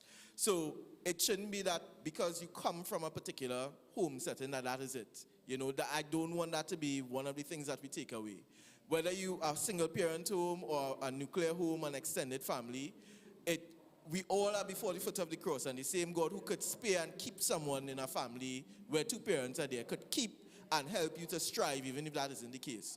Renee would have made a great point in terms of the church has so much resources. It's probably one of the few places where there's a concentrated group of families who are in different stages, who may have recovered, who are recovering, who have been doing well. And we could look to model them, but again, I say that as a church, as an organization, we have to take the lead. You know, not everyone will be able or feel comfortable approaching someone. You may not know that the couple that you are looking at as this model, they may have challenges that they just don't project outwardly, you know? So I think it is not only, and I say this because in a lot of times I would have been put in situations where I was put to lead, and my question is that no one asks me, am I the person, am I in a position to lead? Do I think that I should be the one giving advice? I would have told them that, you know, I wasn't the one. You know, so while we are looking for persons to lead, we need to also protect our leaders. Their marriages may be going through things that we may not see. And it's only when it breaks down that, boom, we want to say, well, you know, you should have come out and you should have some counseling. But did we take an interest in it when there was a chance to do something? So for those persons who come from that household, I would like to say my father is a living proof that a single parent home is not an indictment on anyone, and that you could still live and you could be everything that you didn't have. Correct. You know, don't let that be a hurdle to you being the perfect partner. Don't let it be an excuse for the behavior that you may adopt. But at the same time, there are resources that the church has and that we as a church should develop to ensure that no one is left behind, for want of a better word. Amen. Amen. Very great Well answer, said. Samuel. See again, some little applause Yes. from the elders, the pastors. We have covered the questions that I thought were very relevant. There's one more question there that I find it a strange question. The question is why men think they're always right. I don't know if that is a real thing, if that is a real thing that exists today. I don't know anybody really think that they're always right. You know, all the time, yes. so? All the time? There are some men like that. Women too? Women too, I was And let me about to tell say you- this. Yeah, well, let me tell you this, right? It's harder for men, I think, to admit they are wrong because society puts so much pressure on them to be right or to be able to handle their business. So when they have to admit that they're wrong, it could be somewhat emasculating to them, especially if they have their peers around, because their peers would heckle and jest at them, etc.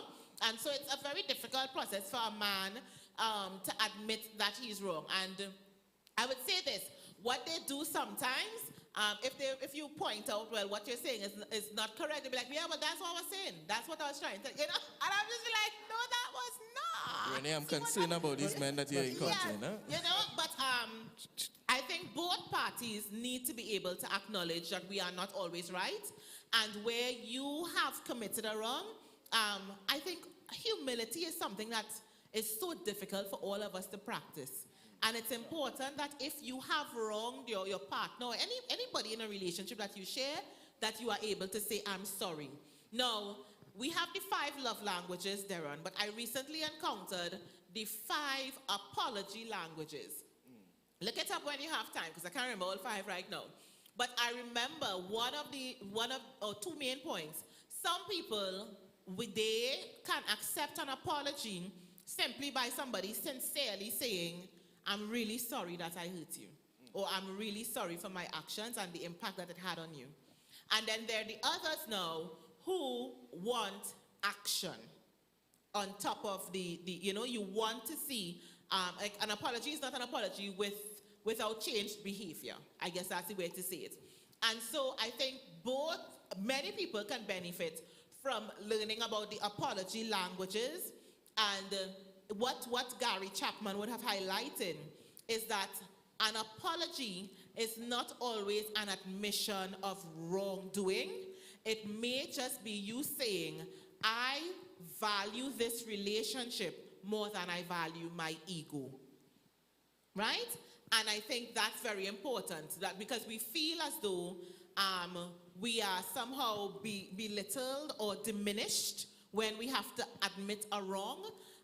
But if the wrong is treated with, or the apology is treated with graciousness on the other side as well, it also creates an environment where, you know, people could acknowledge their wrong, apologize for it, and then come to some sort of consensus as how to move forward. I know Pastor come in here. Yeah, I'm anxious to get inside here. And let Samuel take it last. Now, I disagree with that statement. I really disagree with this statement. Which statement? Men are always wrong? Yes. Men are always right? Right, yeah. I disagree with that. Earlier on, I stated about my choice of a woman. I did not want somebody, a yes master person, right? Wanted somebody who would be able to stand up to me and point out, hey, that not making sense. But then there's something else that we need to take into consideration. Of course, this might just place persons in categories, and everybody doesn't fit into the category as some persons will put them. But generally, women are considered more emotional and sentimental, right? Permit me to state, unfortunately, that while those two are important, I don't place significant weight on them, right? While being emotional and sentimental are important, I certainly don't place significant value on them. I place much more value on being strategic, thinking things through, and being objective. I happen to be that way. Very strategic, very objective, very clinical. And therefore, before you'd find that I would hardly take decisions in a rash manner. I will think things through. When I think things through and act on them, I firmly believe, having assessed the situation, that I'm right. However, there are times when I am wrong. Right. If you want, and you talk to my wife about this, she got counsel from my brother on this matter before marriage. If you want me to admit that I am wrong, after spending so long thinking this thing through, assessing the environment, looking at the context, being objective, taking myself out of this situation, and really narrowing down on this thing, if you want me to see that I am wrong, you better be logical with me. You better be logical with me. Stick with the context, show me.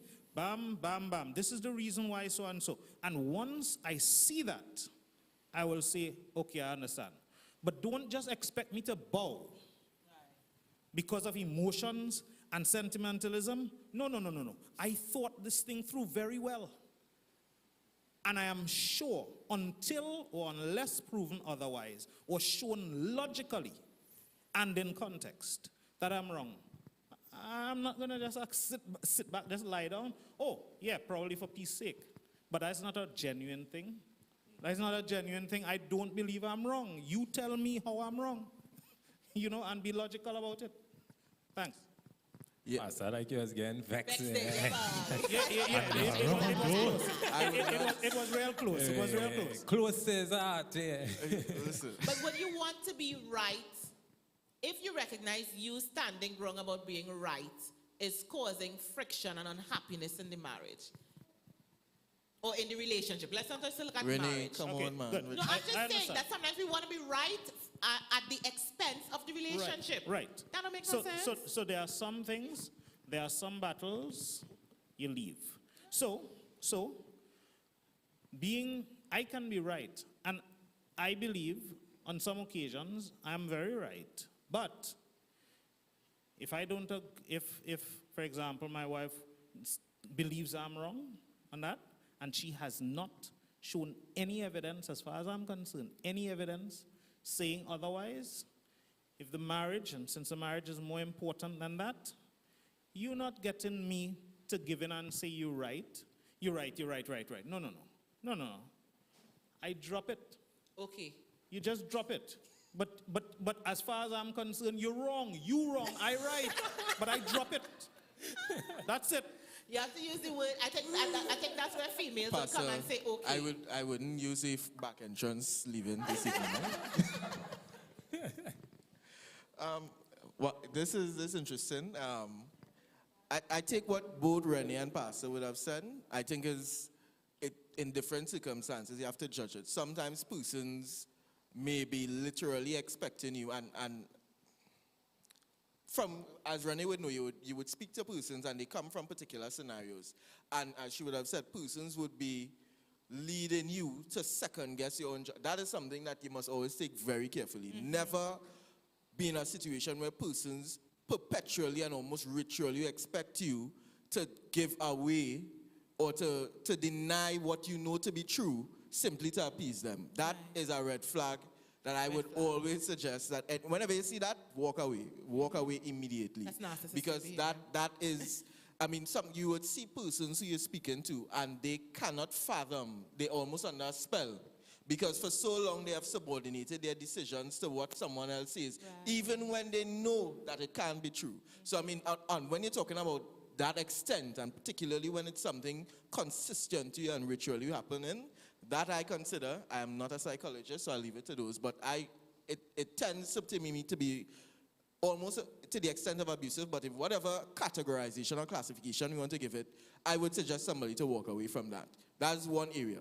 Men and women are wrong, flat out. There's no, gender has absolutely nothing to do with this. Persons will be wrong. And if you think that every time, as I like to ask myself sometimes, it can't be that I'm always right.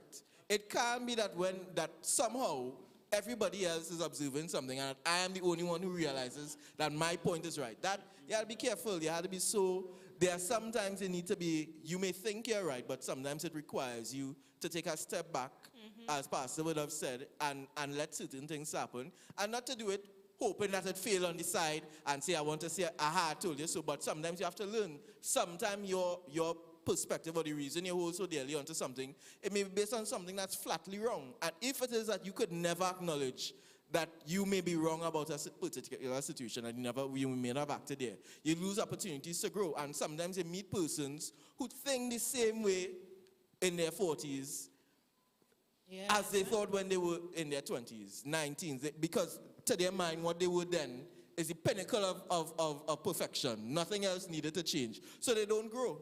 You know, so I mean, if you see a guy who has never, when you ask him, he knows he's always right, run. Take up your bag and walk away. No, right? not walk, run. Run. I apologize. Similarly, if you were to, I remember there was a particular situation in which it was grinding. You would have a disagreement, and I would probably apologize, and there would be no apology, none. There was no circumstance in which the person was wrong. I remember a time I had exams for law school, and I've caught myself 4 o'clock in the morning, and our conversation had started the night before, trying to wait. That's too long. Darren, when I came off that call, I was like, you're tired. Sailor, that's the end of that. Because I couldn't see a repeat of that. You have to know sometimes men and women will be wrong. And if it is that you're always right, which means that the person that you're with always wrong, you may have to take your rightness and go somewhere else as You'll well. be always right by yourself. Yeah. Samuel, with the facts where people supporting in the chat over say Samuel, you're wrong, I always right. That's your wife, so I wouldn't get involved in that yeah, one. she always right. Yeah. I learned to be wrong from Ayak. Like in Ayak, after a while we pick up this habit that we always used to say, yeah, I'm wrong, you right. And that just became something very easy to do now. Like just admitting that you're wrong. It's so much easier sometimes for the sake of peace. You want peace of mind too sometimes.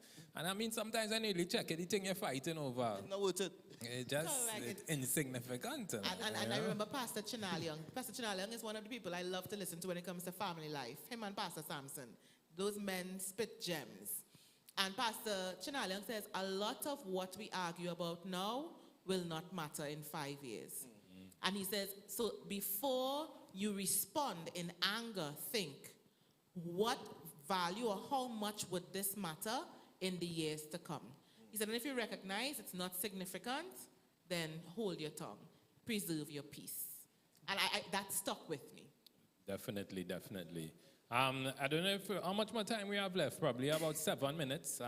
If we go by the accustomed time. We don't have any more questions. I haven't seen anything in the chat unless I may have missed. Shanique was saying, I once blamed my dad for dying. Oh, that probably was a conversation before when you were talking about your dad. Nah, man, Shanique, man, you can't blame the man for that, man. You can blame the man for that. Not that. Right? There are a lot of conversations like this one happening in the church for a long time, and persons still end up in situations. Of course, There's this line from a song that says, the line in the song says, Revelation says it's make no sense that we cry out for peace, but that we still not supposed to just sit down and just wait for the eventualities of life. You know, we do our best to hold fast. I think one of my lecturers always would say it in school, you know. The Bible says the poor will always be with us, but that doesn't mean they should.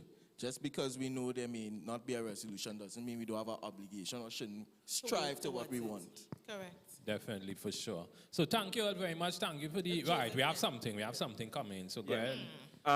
So it was somewhat addressed before, but I'll just state it. Situations where the issue just cannot be dropped. So Pastor would have indicated, or it came right after, Pastor indicated, I know I right, and you think you're right too, but we go drop it. But then there are some circumstances where the issue isn't dropped until that exchange happens. Somebody said the right and somebody said the wrong. So for the ensuing days or the days that come after, there's always a look in the eye, like a kind of vexation and that kind of thing until you underline tension until the situation blows up further. But I think we addressed it already where Humility. It's either humility or, I guess, well, hopefully not in marriage, hopefully it is in a situation of just a relationship. It's not a relationship to be in anymore. Because if we can't disagree and still exist, why are we here? I want to say, Joseph said in response to that, I remember once Mommy and I were going back and forth on an issue. And as much as I adore her, she's probably the person who gets under my skin the most. And the person you love the most, I suppose, right? They have that extra, you know? And when we calmed down, long after, no, I knew I was right in the situation. This is not just me saying it, right? I know that, really. This is not just me saying it, but I was right. And then Mommy was just holding on because, well, she's the mom, right? So, you know, she's not conceding because she's the mom. And I had to, you know, sometimes some spiritual battles are not, or physical battles need to be fought spiritually. When we calmed down, a couple of weeks after, because I don't like to leave things to fester, and that's something that I don't think people know about me very well. I don't like to leave conflict to fester. I address it, right? And I sat down with her and I said, Mommy, you know, that discussion we had a few weeks ago where we couldn't agree, you know, I felt so hurt by it because I felt as though even though there was a different opinion being shared that had merit, you holding on to this position, I'm not sure that it was Christ-like. So let's measure our conduct from that scale. The Christ card. Yeah, Because we striving, you know, Darren, in all things, we are striving to be like Christ, right? And so if I really reflect on my behavior at any point in time, my closest friends would know this. If I reflect on my behavior and I recognize, nah, Rennie, you don't have to tell me to apologize. My friends would know that. I'll be like, we need to talk. And those conversations, I don't really like to happen over phone. If I prefer, I take them out, we have a little ice cream and we talk about it, right? So when we be meeting, Renee? Samuel, behave yourself. Right. So I'm saying that sometimes when we recognize why we want to hold fast to the rightness, a lot of it is about pride and self. And that is not of Christ. And so if we take off the human lens, and I'm not saying that it's easy to do by any stretch of the imagination, but when we take off the human lens and we examine our conduct under Christ-like lens, I'm very sure many times we'll be weighed in the balance and found wanting. And that would lead us to the humility to apologize. Yeah. Were there any more, Joseph? Or that? Just one more. This one is actually my comment, and it was something Renee would have said earlier on, where she was depicting, where she was saying, look at couples in the church. And something I would say also with looking at couples in the church, look at them but don't idolize them. So if sister and brother 1 and 2, you know, they have to unfortunately sometimes divorce, it should not destroy your ideas that you saw in them, and then you say, well, no marriage will work, and then you just go from that. Look at them, but don't idolize in a way that they would either determine whether your marriage would go good or fail. So that's just what I had to say. And I say that, sorry, Pastor, I say that a lot with my divorced clients. Because sometimes you see they come and they're just disillusioned and they're like, I don't want nothing. I stay single for the rest of my life. And I'm like, oh, please, don't make the fact that your past was broken cause your future also to be, destitute and barren and broken. The reality is God could pick up those broken pieces and still make something beautiful out of it. And so if there is a marriage that you were admiring, and for some reason the marriage, would have deteriorated and irretrievably, then, I use the legal language there, Samuel. The marriage has broken down. You still want to, what good can I take out of this? And look to cultivate so that I would avoid the pitfall of divorce. And my mom said, 2 men go a walking. The good in one I see, I cultivate in myself, and the bad in one I see, and I make sure I remove, or rather purge from myself. So that's what we always want to do in assessing every situation. Take the good, extract the bad. All right, I'll let Pastor have the closing word here. And anything you wanted to summarize or touch on? Yeah, well, I'm glad you said on anything because you promised us last time there were 2 ladies who dealt with a certain issue and 2 gentlemen who were given the opportunity. We said we'll raise it this time, and it wasn't raised. So I just want to point out, Madame Rennie and Madame Sonia, get on that topic. Yeah. And Samuel and I sat down there begging, and we never got a chance. So I ready to just deal with that quickly. She said anything. So I think it was dealing with the woman, with the man being in the house or something like that. House husband? Yeah. House husband. So let me just deal with that, right? Let me just treat with that. Now, I don't have a problem with a person, a male, desiring to be a house husband. I don't. In terms of theoretically. I want you to understand something, that I can deal with things from a traditional and preferential perspective and from a theoretical perspective. If for some reason it is critical, for example, the wife is the greater earner, and the children need to be taken care of, but both of them can't work, I don't have a problem with that. An individual choosing to be a house husband, well, let me just make it clear. I will not make that choice. I am more of the traditional side, where I think that even if the woman is making more money than I am still provider, and I must contribute to this thing, all right? But I will not look down upon an individual who, or a couple that makes that decision. It's certainly not my preference, and if you ask me, I will advise against it. Of course, different circumstances may say, okay, I understand. But that's my preference. I am more traditional, and I just thought I needed to make it clear that I'm pretty open. But in terms of my practice, I am very traditional on that. I'm grateful for Pastor for giving me a little bit of his time to address this topic as well. I remember, I would just like to, I may have an alternative perspective, but hear me out shortly. For those of us who may have watched shows, there's a show called Acrimony. And it's so interesting that this man, he was a terrible partner, at least initially. They would have had, they got married and they had an arrangement where he would pursue this particular dream, which led him to be home and to do, for years she would have sacrificed towards it. The outcome is irrelevant, but what I was pointing out, the outcome is irrelevant for this present purpose. That was their plan, and it eventually matured. They may not have been able to mature along with the plan, but the plan matured and it became something lucrative. And I'm saying that to say this, that as Pastor would have pointed out, each couple has to make their own decision.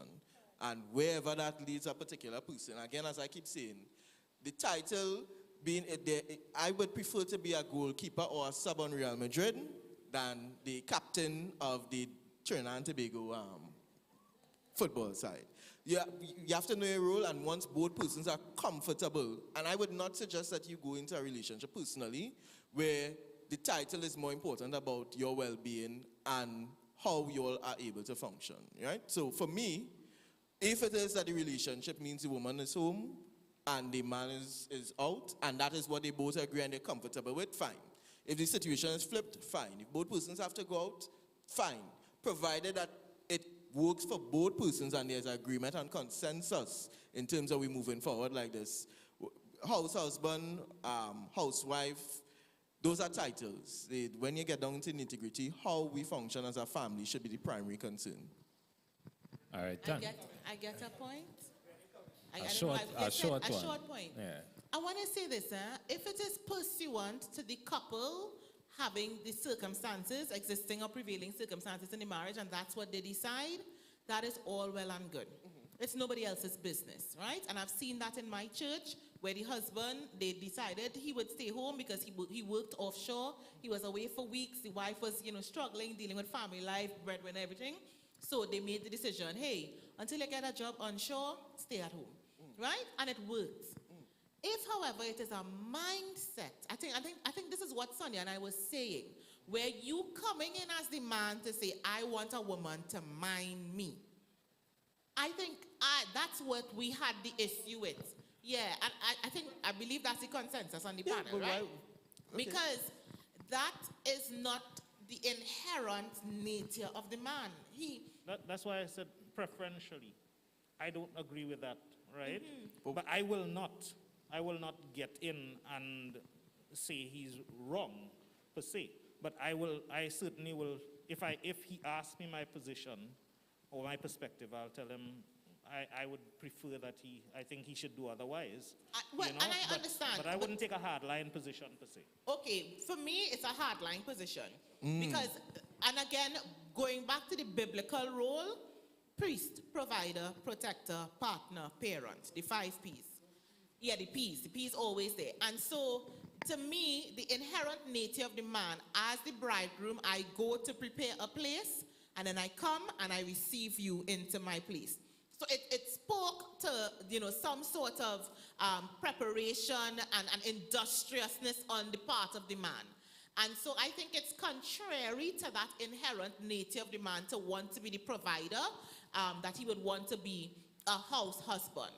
If, however, he meets a woman who does not mind maintaining her man and whatever, okay, that's good for you, but I don't necessarily think that is the intended biblical role that we were to fulfill. So is the answer to the question that persons must be honest with themselves about what they expect from their pastor and communicate that partner and communicate that effectively? Correct. You rightly don't want to have someone who's in my eyes. Is a scrub, right? And there are some very happy persons with their scrubs. Yes. Right? Good for you, sis. Good for you. Exactly. No, but I agree. I mean, and I like the fact that you're honest about that. Some men may have had great illusions of being there to cook for you as when you come home and to open the door, but that's different and that's something Sonia and I said on the last occasion, where you want to be a house husband, but when I get home from working all day, you still want me to come home and cook and clean up after you and do everything that the traditional female is supposed to do. And that's unfair. And I am of the view that is also abusive, right? It's what we call in the law financial abuse. You'd well know that, you're usurping somebody else's independence or taking advantage of somebody else's financial ability.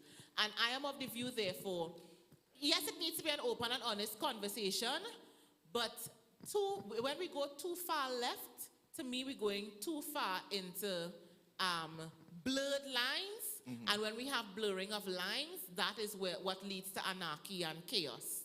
And I am of the view, therefore, for the Christian, let me say this, because it's a Christian discussion, the Bible must always be our reference point. And I think the Bible was very clear and particular on this issue. Yeah. I think if only to add clarity, the last person that he described, that particular individual who would stay home, not contribute whatsoever to the family, I don't think that's fairly a house husband. I think that's just a man at home. That's a bona fide scrub. So we have no dispute there, Granny. We could agree. All right, so at this point in time, we're going to bring the conversation to an end. We want to thank everybody in the live chat for contributing and for staying on for the duration of the program. Of course, I apologize for a little glitch in between. I think there was a power outage here. But we are back for the most part, and you're all able to hear and contribute. At this time, we'll turn it. We'd like to thank our panelists, Pastor Edwards, Renee, Samuel, for contributing with us not only today, but at the last event as well. And hopefully, we can have more conversations like these in the future. Probably Renee might give us some more personal stories. You never know. Right? You never know what might happen. So thank you all for tuning in. Over to Joseph now. Good afternoon once again, guys, and of course we would have really enjoyed the discussion that would have gone on, those in the live audience, those online, those who made contributions. Please, we need a police escort for Pastor after this afternoon's discussion. So it really would have been an enjoyable time where we'd have really learned, and I hope that we all would have gathered things to take into our personal lives, and many of these things were in the context of relationships, romantic relationships. But many of these things would also be applicable in even relationships with families and friends, etc. So I hope that we would have been edified. At this point in time, we are coming to a close. Just a reminder of some programs that are coming up as well. The next week, we'll be at Davide SDA Church. Currently, we are in Maloney SDA Church. We'll be in Davide SDA Church, and we'll be having a program on dangerous and safe plants. Now, we are doing this because as this month is themed survival of the fittest, and this program was a bit off theme, but of course, in a relationship, you need to survive, right? I'm kidding. Renee, say correct, all your, hey.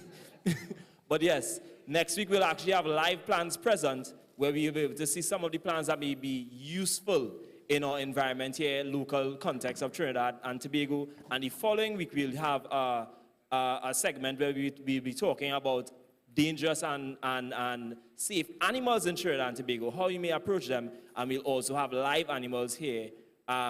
Next week's program will be at Davide, and the following week's program will be at Maloney. We'll have live animals where you'll be able to interact as well. So at this point in time, we'd like to bring it to a close with a word of prayer. Those in the congregation, you guys can stand as we take a position of prayer. Those online, you all can also take a position of prayer.